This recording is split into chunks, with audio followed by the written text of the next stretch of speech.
let's talk a little bit about VHS 99.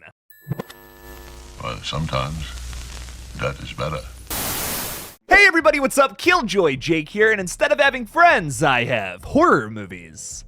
Today we're talking a little VHS 99, the 5th entry in this pretty dang awesome franchise. But before we do all this crazy reviewing, I'm gonna need y'all to like this video and subscribe for more horror content in the future. Alright, so real quickly, a little tiny, little itty bitty tiny non-spoiler review of this film, and then we'll break down all 5 segments from the new movie. Without any spoilers though, I really enjoyed VHS 99, and I think if you're a fan of this franchise, you will also enjoy this new entry. Out of all 5 of the movies, VHS 99 I feel like is the strongest formula wise because they lose the wraparound segment and they just have 5 skits that are only separated with these little stop motion animations that actually are kind of cool looking. One of my only big complaints about this franchise, because I honestly love just about everything else, is the fact that the wraparound segment really amounts to nothing in most of these movies. So the fact that they lost that here and just had 5 focused segments, that works so much better in my opinion. I really enjoyed this movie, and there may even be an argument to say that this is the best movie in the entire franchise. I really enjoyed this one, and I cannot wait to break all of this down for you. There's really not much more I can say without spoiling things, so let's just get into it. Spoilers ahead, spoilers coming.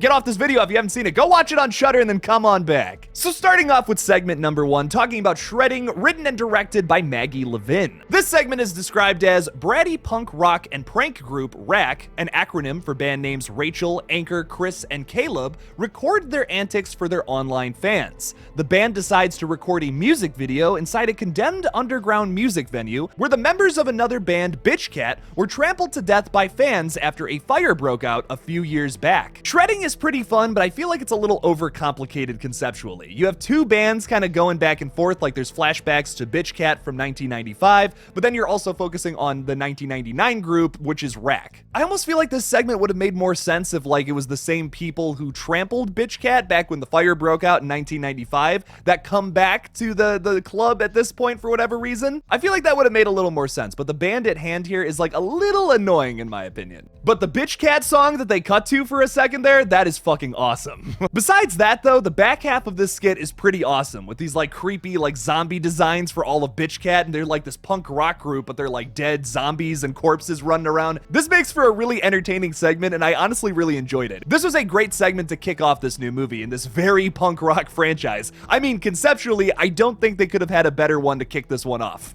The second segment is Bid, written and directed by Johannes Roberts. In this segment, freshman Lily is desperate to join her college campus's most prestigious sorority. She is dared to spend the night buried inside a coffin filled with spiders, recreating an urban legend whereupon another student, Giltine, was dared to commit the same deed, only to be forgotten by her classmates over a week and left to die. This one, which I don't want to say the name of it too many times because otherwise YouTube will get really angry with me, I really enjoyed. This was probably the scariest one out of the entire 5. This hits some kind of nerve in my very claustrophobic brain because oh my god, the idea of being trapped in a coffin alone is already scary, but you fill it with a bunch of spiders and my god, I was just like, nope, I am out. Johannes Roberts gives us one of the hardest to watch VHS segments in the entire franchise here, and I really enjoy it. Story-wise, it's nothing crazy, but like I said, it really instilled some fear in me and probably the most out of every VHS segment. I really enjoyed this one. Also, when you see Giltine for the first time, like rubbing her face up against that glass part of the coffin, I loved that. That was awesome. That one was definitely gross, but Flying Lotus gives us probably the grossest segment in the entire franchise with Ozzy's Dungeon. This segment is described as a dangerous children's TV game show called Ozzy's Dungeon,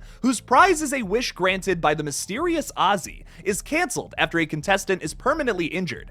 Years later, the parents of the injured girl kidnap the former show's host and force him to endure a similar, yet deadlier, obstacle gauntlet in their basement, and discover the true nature of Ozzy. Ozzy's Dungeon is the most batshit crazy shit I have seen all year, and I just fucking love Flying Lotus. I cannot stress that enough. If you've seen the movie Clouseau, you'll see a lot of familiar elements from that movie in this segment, and it is just as gross as you would ever imagine. And even though this one gets really dark with the whole concept of like ruining a child's life, it's a really dark entry, it is never afraid to be a little funny the whole time. The host at the very beginning of this one is such a dick to everybody, and it is so funny to watch. watch. But even during the revenge stuff, which is really dark, you get to see like this entire family torture this game show host in their basement. It's also pretty funny because he's got to crawl through a bunch of their poop. I mean, come on, that's pretty funny. And then when you actually get to Ozzy's dungeon at the end of this, the creature design is fucking awesome and so disgusting. I love it. It's fantastic. 10 out of 10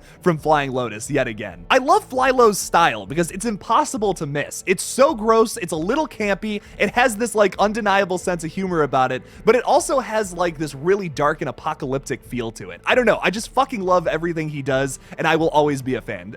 10 out of 10. Amazing shit. I was really expecting to enjoy Flying Lotus's skit in this one, but the one that took me by the most surprise was the Gawkers. Directed by Tyler McIntyre and written by Chris Lee Hill and Tyler, this segment is described as a young boy's camera is stolen by his older brother, so he and his friends can spy on the new girl next door.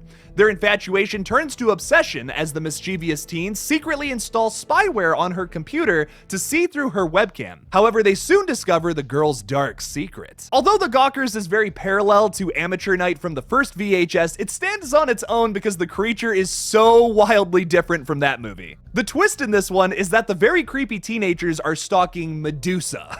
I genuinely did not see that one coming. That was really fucking cool and a very well-written twist in my opinion. I really enjoyed this one too, and seeing all of the characters turn to stone at the end I thought was pretty fucking dope. Once again, that brother Brady is very similar to the character from Amateur Night who is filming the whole time but kind of feels bad about it. It's like I said, like very parallel skits, but this one does it so differently I really appreciated it. And oh my god, that ending shot of Medusa walking towards the camera and she has those glowing eyes and the snakes, it looks really good. The VFX is also phenomenal in this flick as well as the practical effects. But the segment I think is going to impress the most people is To Hell and Back, written and directed by Vanessa and Joseph Winter. This one is described as, on the eve of Y2K, videographers Nate and Troy are unwittingly hired by cultists to film a summoning ritual. The spell backfires and the two friends are instead transported to Hell, where tortured soul Mabel helps them battle against several underworld creatures as they attempt to escape back to Earth. Just like their film Deadstream that also just came to Shudder, this one is a fucking treat. Joseph Winter, who plays one of the lead roles in this, is fucking hilarious. Every time I hear his very whiny voice, it just cracks me up. That's not a diss, by the way. That adds to it, in my opinion. It kind of reminds me of Aliens. Game over, man. Game over. But now that I've seen like 2 things that these people have created, the Winters are very unique in their style, and I fucking love it. They always have these very gross practical creatures that are running around. Like, we literally get transported to Hell at one point in this movie, and we get to see all these creatures running around. It's constantly engaging because there is always something crazy to look at in anything that they make. To Hell and Back is like the perfect runtime for this segment too, because you're genuinely never bored watching this one. There is always something happening on screen that is so interesting, or some kind of visual that is just pure eye candy for horror fans. At all times in this segment, there's either something really goofy going on, some kind of silly joke if that's about Go-Gurt, or how these friends are having an argument